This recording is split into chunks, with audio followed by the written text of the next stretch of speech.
us a little bit about yourself and how you got to Jamaica. Well, actually, I am officially from Lebanon. I end up in Canada, and when I was living in Canada, I faced lots of medical issues, especially skin and eczema, and lots of complication. And then I thought maybe I can go somewhere where it's nice and hot, different weather, and I end up in Jamaica. Call my community, Muslim community, and I end up in Jamaica. And so there was a Muslim community here that helped you. Yes, of course. That's. They were very helpful. They were very helpful. And also when I came here, it's just like all my condition disappeared, and I felt normal and healthy, and everything was like Because of the sun. 100%. It's the weather, the sun, the earth, the food, the air, everything's in Jamaica helped me. Is there anything you'd like people to know about the Muslim community here in Jamaica?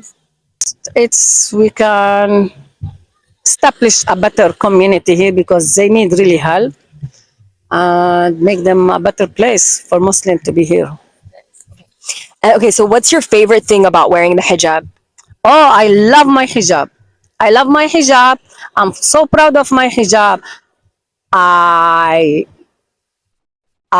consider myself lucky to have hijab and being in Jamaica because I feel I'm so respectful from many people, and I walk here so safe, so nicely, and people respect me so nicely. How do people respond when they see you? Number one, they think I am a nun, which fine, and also because I dress like Mary. And when they ask me why you dress like this, I say I dress like Mary, and they surprised that I believe in Mary, which we love Mary, we respect her, and even Jesus. They were so surprised, so in shock. There are a lack of information about Islam, what we know, what we love, what we worship, and there's lots of information about Mary and Jesus, and that's why I'm happy to walk on the road with my hijab and talk about it. And is there any challenges that you face in your life, not just in Jamaica, but while wearing the hijab? Personally, no, not really. But my daughter did. My daughter did face lots of challenge, lots of them. But we're working on it. And we try to inform people that this is not the Islam what they hear on media. They have to search for real Islam. And when they found it, they know what Islam is. It's about love, unity, care, share, and spread peace. And that's what I like to do here.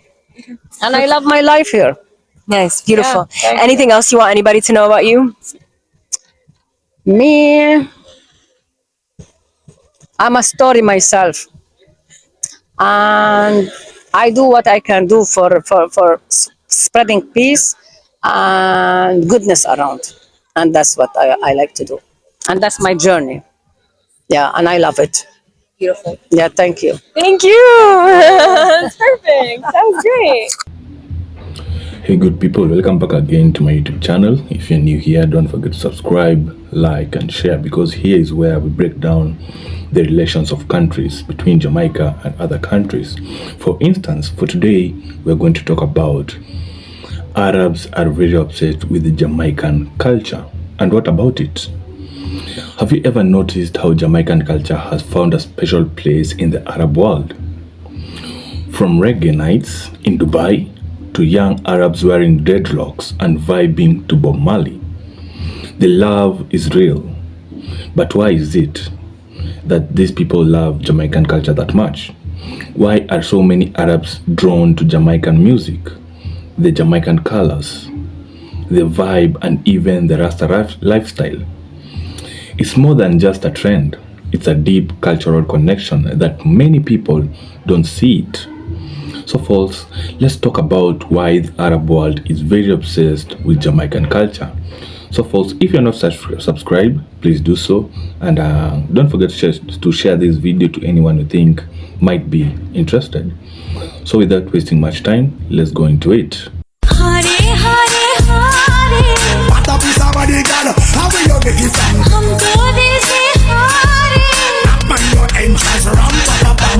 I love rap music, if it isn't obvious already, but I also had phases where I listened to other genres like metal for like 2 years.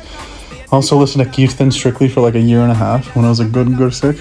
I also had a phase where I only listened to reggae music, starting with roots and then going into dancehall. And one of the things about dancehall music is you couldn't really easily find the albums of some of these artists. So the only way to really listen to them was just searching them on YouTube. And that leads you to watching their dancehall performances. And some of these videos are like so-and-so sound system featuring Yellow Man, Junior Cat, Ninja Cat, or Ninja Man, Super Cat. And you're kind of like, oh, this is interesting. Like, you watch it and you're like, oh, they're just passing the mic to each other. Some are snatching the mic away, whatever. But it looks like a DJ's playing music and they're just freestyling over it, right? And then you're like, hold on a minute. Let me look into DJ Kool Herc real quick. And you search him up and you find out he's Jamaican. And you're like, ooh. This is a connection that's already been made, by the way. You find out he's Jamaican and that he just essentially imported dancehall culture into New York, and then it just spread like wildfire throughout the world. So hip hop has Jamaican parents, essentially. And then I was thinking about how Jamaica has such an outsized influence on the world. Musically, of course, but also like food and slang is very... Like if you use Toronto slang, like that's all from Jamaica. If you use British slang, it's from Jamaica. It's crazy. But if it wasn't for Jamaica, you don't have Bob Marley, Max Romeo, the Congos, of course, right? But you also don't have hip-hop. You don't have Biggie, he's also Jamaican. And you don't have UK garage music and all its derivatives. And then the impact on dubstep and electronic music also. So like, if it wasn't for Jamaica, man, we'd be sitting in a bland world right now. But I also was thinking about how Jamaica is one of those places, through unfortunate circumstances like colonialism, different nationalities came together and had contact and synthesized a new culture. So in Jamaica, obviously the indigenous people, obviously like Ghanaian people and West African people came together along with Indian people later on and Chinese people, and they gave birth to this new culture, right? And their food is supreme. Caribbean food is like a better version of Indian food in my eyes, and I wish we had more of it in BC. The only place you can really go is like Tommy's Jerk, but if you ever see Tommy's Jerk, man, hit it up. The guy's amazing. His food is incredible. Nicest guy ever. But yeah, I love that aspect of culture synthesizing to form new cultures, and I feel like that's one of the reasons why I think conservatism is such a disease, like regressivism is such a disease, like wanting to have all these cultures in their specific silos so they just grow up in like isolationist areas is such a like horrid thought, because why wouldn't you want cultures to synthesize and give birth to new cultures like this? I feel like it's so beautiful. I mean, I see like where people want to preserve identities like religion and stuff like that, right? But also like religion can exist. And religion also is a result of like synthesizing ideas and whatnot too. So I know that's kind of a hot take, but yeah, I don't know. That's what I was thinking about. I like when cultures synthesize, and I feel like conservatism needs to get... go the way of the dinosaurs so we can have this humanist progress in the world. Anyway, that's it. I struggled a bit here. Okay, bye. Right? And a Muslim is a person who people should feel safe when they talk to him. When they tell me, we have something to tell you, we don't want nobody to know. Right?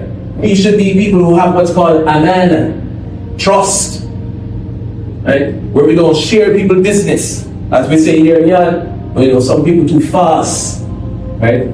And from the foundations of this religion is that we do not get involved with other people's business, right? So we have what? First we have the Shahada, then we have the prayers, then we have the month of Ramadan, the fasting in the month of Ramadan, as-siyam, so, right? Right? And I was look pa agora. Straight.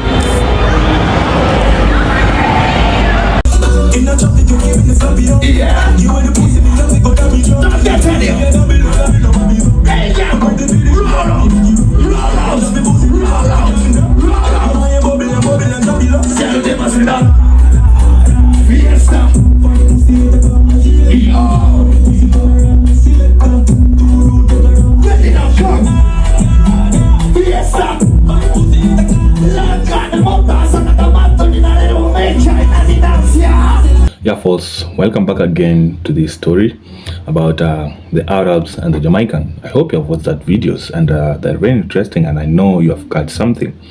If you have anything to say, please write in the comment section.